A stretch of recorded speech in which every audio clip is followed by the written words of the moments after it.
Hey, Steve Mignani here with some really good junkyard news. If you're going to be anywhere near Sherman, Texas on March 24th and 25th, know that there's going to be an outdoor auction put on by duncansauctions.com of over 200 solid Texas parts vehicles. It's going to be Fords, GM, Mopar, lots of tractors, and even forklifts. These things all have to go. It's an online auction, but also an on-site auction. If you happen to be in Sherman, Texas, you can go and bid in person or again, online, but all 200 vehicles have to go. Don't let them get crushed. To learn more about this auction, which happens on March 24th and 25th of 2023, check it out on duncansauctions.com. And keep in mind, if you're seeing this after March 24th or 25th, 2003, the auction's over with. But before then, make sure you check it out and save some of these cars. Don't let them go to the crusher. Hey, Steve Mignani here doing the junkyard crawl at Bernardston Auto Wrecking in Bernardstown, Massachusetts, with a 1965 Chevrolet Chevelle 300 DeLuxe. What's a 300? Well, we'll get to that in a second, but you got to remember, 65 was the second year for the mid-size Chevelle and Malibu A-body platforms. And as popular as they were, 14% of all Chevy sales were Malibu and Chevelle in 1964. By 1970, 22% were midsize. But again, as popular as these were, the full-size cars still did most of the selling on the showroom floor. But again, this one is a 300 DeLuxe. You got to remember that they weren't all Malibus. In fact, the Chevelle lineup went Chevelle 300, Chevelle 300 DeLuxe, Malibu, and then Malibu Super Sport in 1965. And this one here is a Chevelle 300 DeLuxe. Don't call it a Malibu.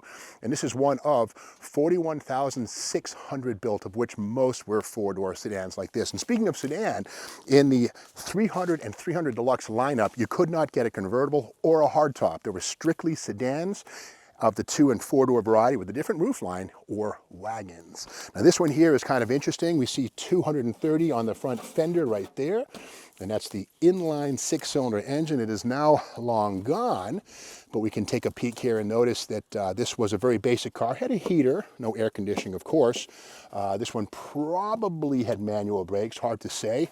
And here's the rod type accelerator linkage right here. There'd been a rod going to the carburetor. By this point in time, Chrysler was using cables, but GM was still using rods.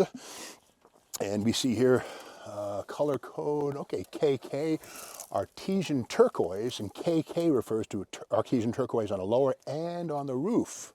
You could actually get a two-tone paint treatment if you wanted it, but when you see the K and the K, that means the artesian turquoise was on the body and on the roof long ago. Now, we can also see something here. This little ground strap tells us this car was born with a radio. So we'll get to that in a minute. When cars were radio delete, there was no need to ground the ignition because there's no radio to interfere with. But here's a cool little detail right here. The 1965 Chevelle popular size highway performer. Gannon Motors, Westboro, Massachusetts, way back when. And let's look through this real quick. Now this is kind of cool. The top line was the Malibu Super Sport, but notice this right here, those two horizontal little faux vents, those did not make production. I've never seen an actual car with those things. So sometimes dealer brochures can show you things that are maybe not going to happen after all. And that's an example. Of course, the Malibu was not an SS, but again, this was the spiffy version, convertibles, hardtops, beautiful stuff. And then you get into the cheaper stuff, the 300 DeLuxe. Now, what made a 300 DeLuxe different from a 300 was this chrome trim here. You can see it on this car right down here, on the doors and on the fenders, this right here. And that was a $79 difference. There's more stuff inside. We'll get to that. But again, the 300 was the base car here, the wagons, kind of the family movers, very popular stuff. And then, of course, more of the Super Sport blooper right there. Look at that. And we can see right there, those little scoops never happened, those vents. And again, it's interesting. Sometimes, if you restore your car based on a dealer brochure, you can be led astray. This is exactly why right here. This is kind of cool right here. The wagon lineup, we can see on the right, that's a two-door 6-cylinder wagon right there, or the 6-passenger, I should say. So two-door Chevelle wagons, oh yeah, they made them, but most were 4 doors. But getting into the engine compartment, that 230 cubic inch engine right there, $37 extra, and basically what it was, it had the same 3¼ inch stroke as the 194, which was the base engine with 120 horse, but another 20 horse for 140 thanks to an overbore of 3/8 of an inch. And you could even get that six-banger, either one of these, in the Super Sport, believe it or not. Now, we've got to remember, too, that 1965 was the year of the mighty Z16. The 396, there was only 201 built, and there's no mention to it in this catalog, probably because it was such a limited production thing, it just didn't make that much of a wave.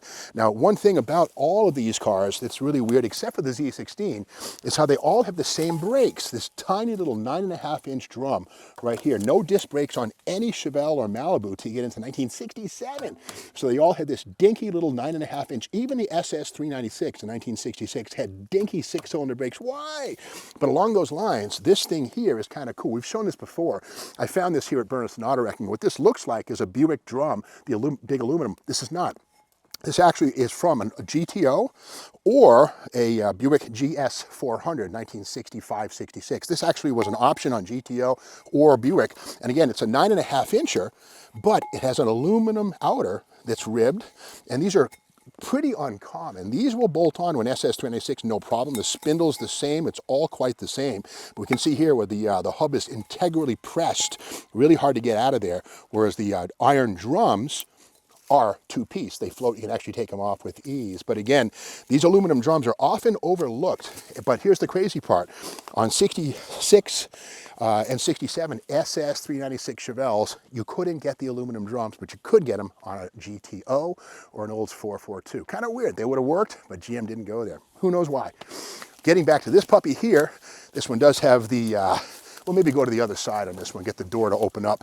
But again, this is the four-door sedan, a very basic transportation mobile. And again, with the DeLuxe component, we'll notice that the floor mat, which is made out of rubber, just like the 300 Deluxe has a rubber floor mat, but on the 300 Deluxe, it's color-coded. It's green to match the rest of the interior. But again, you didn't get carpeting until you went into the world of Malibu.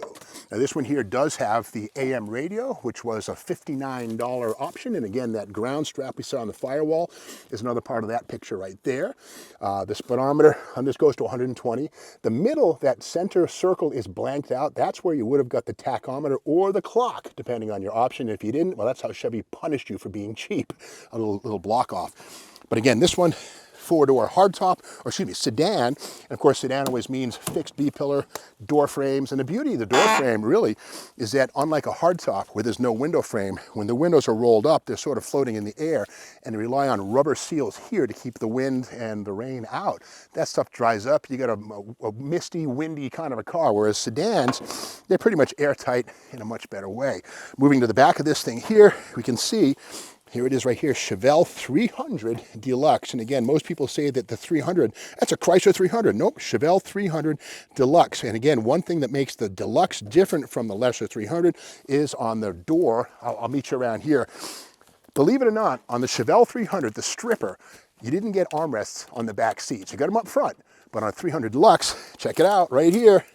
There's the armrest right there, part of your $79 upcharge for the Deluxe 300. Believe it or not, a standard 300, no armrest in the back. How much could Chevrolet have saved by not including maybe an 89-cent armrest on the base Deluxe, or Deluxe 300, I should say. But again, there it is. It just, nickels and dimes add up. When you're building, hundreds of thousands of vehicles, 5 cents adds up. Before we end this video, let's check out what's inside the trunk. And you gotta love how Chevrolet did spend the time to have the Chevrolet words spelled out here instead of having a one-piece emblem, which would be a lot quicker to install on the assembly line. Kind of a nice little flourish inside. Okay, here's the artesian turquoise color, still kind of shiny right here, but rust has definitely taken hold on this one. But here's the Zolatone trunk paint, this textured paint right here. It's not quite powder coating, but it's pretty rugged stuff. And that's what you want to apply in your Chevelle or your Malibu if you're storing it today. There's some goodies right here. Look at this, some Marvel Mystery Oil, an old can of this stuff. Add to gas and oil, top cylinder lubrication. There it is. And of course, some Davis baking powder. There you go, double acting. And somebody probably made a cake or did something with this.